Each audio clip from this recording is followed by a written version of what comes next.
स्वास्थ्य चित्त और दृढ़ता के साथ बिना किसी परिणाम की अपेक्षा से काम करना, सफलता या असफलता के प्रति स्वीकार भाव रखना, यही समभाव योग कहलाता है।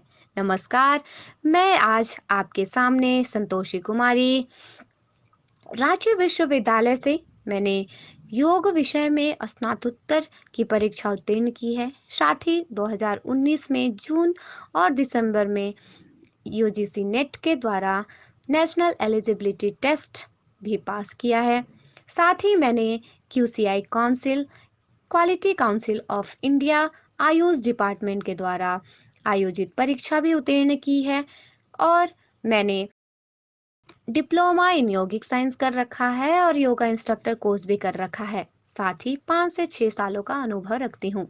आज मैं आपके सामने कुछ प्राणायाम के समस्याओं को, प्राणायाम के अभ्यर्थियों के समस्याओं को सुलझाने के लिए आई हूँ। प्राणायाम के अभ्यास के बारे में अक्सर पूछे जाने वाले प्रश्नों के जवाब देने आई हूँ। प्राणायाम के बारे में कुछ आधारभूत प्रश्नों के उत्तर आज मैं आपके सामने रखूंगी, जो निम्न होंगे। क्या कोई नया नौसिखिया व्यक्ति प्राणायाम कर सकता है? दूसरा प्रश्न होगा, पहले क्या करना चाहिए, आसन या प्राणायाम? तीसरा, जब वायु को अंत में फेफड़ों में ही जाना है तो हम एक एक नथुने से बारी बारी से श्वसन क्यों करते हैं? चौथा प्रश्न होगा, क्या रक्तचाप और हृदय रोग से ग्रस्त व्यक्ति कपालभाति का अभ्यास कर सकते हैं? पांचवा प्रश्न होगा, प्राणायाम शरीर और मन को आराम कैसे पहुंचाता है?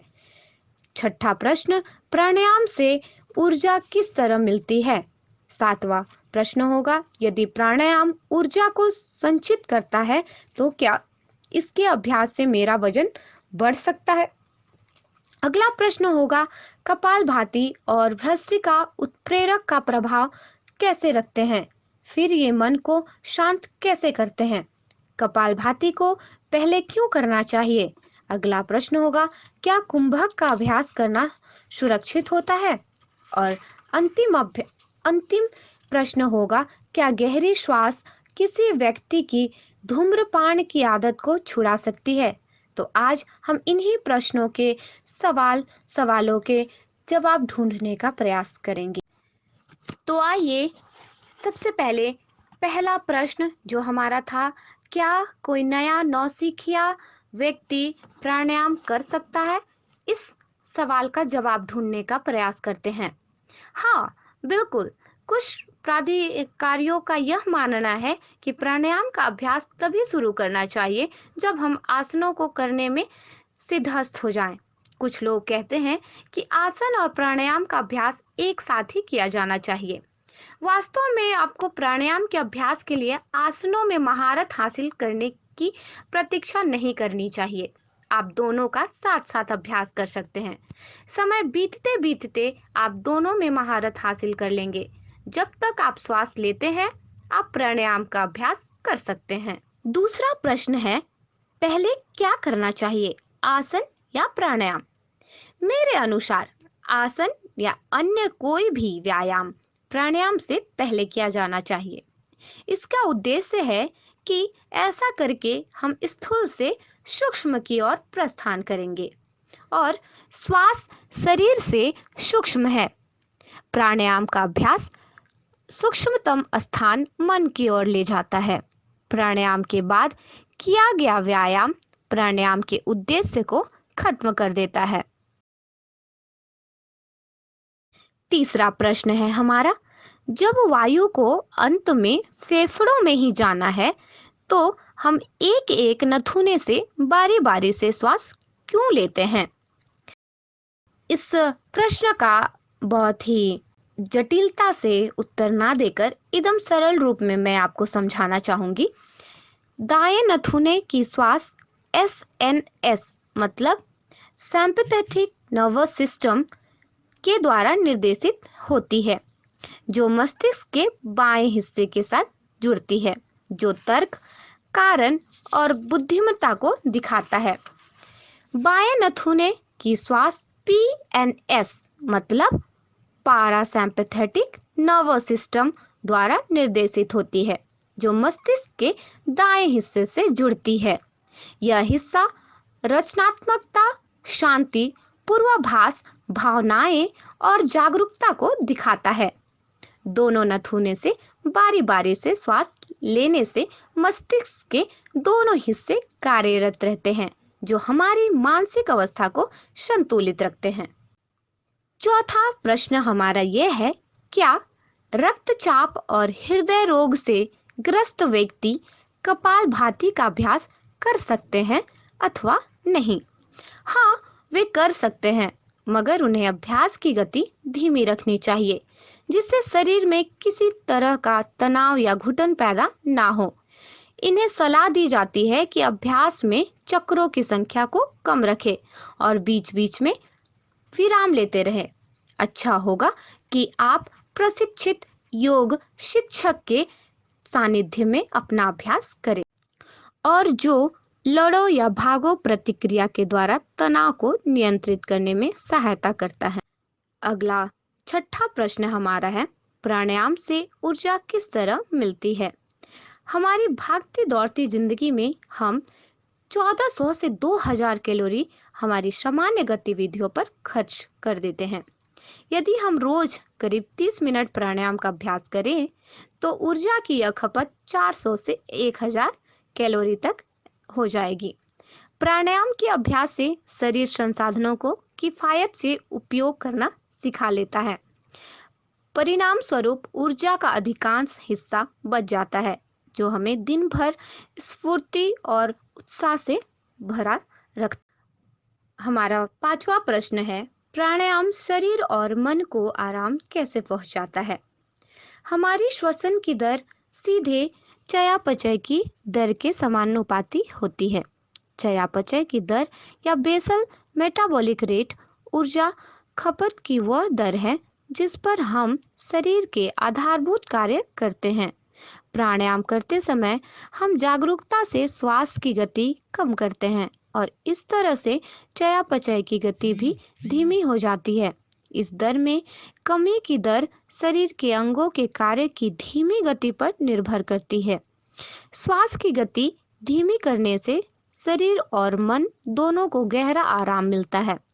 प्रश्वास की क्रिया को लंबे समय तक करने से यह पीएनएस पारासिम्पैथेटिक नर्वस सिस्टम को प्रेरित करती है। और जो अगला प्रश्न है, कपालभाति और भ्रस्त्रिका उत्प्रेरक का प्रभाव रखते हैं, फिर ये मन को शांत कैसे करते हैं? कपालभाति और भ्रस्त्रिका के अभ्यास से एसएनएस सिंपैथेटिक नर्वस सिस्टम सक्रिय हो जाता है, जो मन और शरीर को उत्प्रेरित करता है। इस अभ्यास के अंत में आने वाला ठहराव अर्थात केवल कुंभक पीएनएस पारासिम्पैथेटिक नर्वस सिस्टम को सक्रिय करके मन को शांत का एहसास कराता है। 9वां प्रश्न है, कपालभाति को पहले क्यों करना चाहिए? सभी अभ्यर्थी पूछते हैं कि हमें भ्रामरी भी पहले कर लेना चाहिए, हमें नाड़ी शोधन भी पहले कर लेना चाहिए। उनके मनों में दुविधा रहती है कि कपालभाति को ही पहले क्यों करें, और सारे प्राणायाम भी हैं। तो इसका उत्तर आज हम जानेंगे।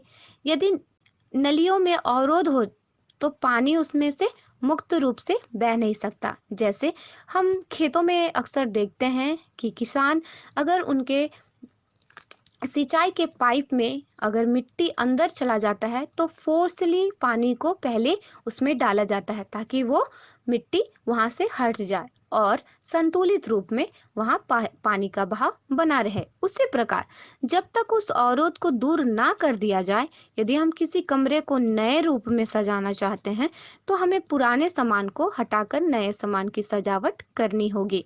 उसी तरह शरीर में स्वच्छ वायु के प्रवेश से पहले हमें दूषित वायु से छुटकारा पाना होगा। कपालभाति में होने वाली सक्रिय प्रश्वास की क्रिया शरीर की अशुद्धियों को बाहर निकालकर ऑक्सीजन और प्राण के लिए स्थान बनाती है। 7वां प्रश्न है, यदि प्राणायाम ऊर्जा को संचित करता है तो क्या इसके अभ्यास से मेरा वजन बढ़ सकता है? यह जरूरी नहीं है। हमें संतुलन स्थापित करने की आवश्यकता होगी। इसीलिए प्राणायाम का अभ्यास कपालभाति और भ्रस्त्रिका से शुरू किया जाता है, जो चयापचय की दर को बढ़ाते हैं और शरीर से कार्बन डाइऑक्साइड को बाहर निकाल देते हैं। इसके अलावा प्राणायाम का नियमित अभ्यास हमें बार बार भूख महसूस नहीं होने देता, जिससे हम अधिक खाना खाने से बच जाते हैं। आपको किसी प्रशिक्षित शिक्षक के निर्देशन में ही कुंभक का अभ्यास करना चाहिए। इसे बंध के साथ ही करना चाहिए। श्वास और प्रश्वास के बीच आप 5 से 10 मिनट तक और 10:20 के अनुपात में श्वसन क्रिया कर पाएं, यह जरूरी है। अगला प्रश्न है, क्या कुंभक का अभ्यास करना सुरक्षित होता है? वर्षों पहले जब प्राणायाम और योग लोगों के जीवन का नियमित अंग थे, उस समय श्वास के अनुपात पर नियंत्रण करके केवल कुंभक की अवस्था को प्राप्त करना सहज था। कुंभक के परमानंद को शरीर को तनाव मुक्त रखकर ही अनुभव किया जा सकता है। आज हम लोग आरामदायक जीवन शैली में जी रहे हैं और जीवन के हर क्षण मशीनों पर निर्भर है। हमारी सांसें भी उथली और अनियमित हो गई हैं। प्राणायाम के प्रारंभ में ही कुंभक का अभ्यास करने की सलाह नहीं दी जाती है, क्योंकि इस अभ्यास के बाद लोग अक्सर सिर दर्द, आंखों में दर्द, यहाँ तक दमे की भी शिकायत करते हैं। यदि हमें ठहराव के दौरान तनाव या दर्द महसूस होता है, तो इसका अर्थ है हम ऊर्जा को प्रसारित कर रहे हैं, जिससे हमारे आनंद में खलल आ रहा है। अतः ठहराव के दौरान कम से कम तनाव रहे या आवश्यक है। अंतिम प्रश्न है, क्या गहरी श्वास किसी व्यक्ति की धूम्रपान की आदत को छुड़ा सकती है? गहरी श्वास धूम्रपान से बचने का उत्तम अभ्यास है। विषैले वायु को शरीर में लेने से अच्छा है शुद्ध और ऑक्सीजन और ऊर्जा से भरपूर वायु को अंदर लेना। यदि धूम्रपान करने वाले व्यक्ति धुएं के बिना गहरी सांस ले तो वे राहत महसूस करेंगे। ताजी हवा को शरीर में लेने से व्यक्ति सिगरेट पीने जैसे ही समाधान महसूस करेगा। गहरी श्वास उसे स्थिति को समझने और परखने के लिए समय देगी और धीरे धीरे वह मन पर काबू पाने में सफल हो जाएगा। तो इस प्रकार हमने 11 प्रश्न जो प्राणायाम से संबंधित थे आज जानेंगे। आज के लिए इतना ही। नमस्कार। आपका दिन शुभ हो।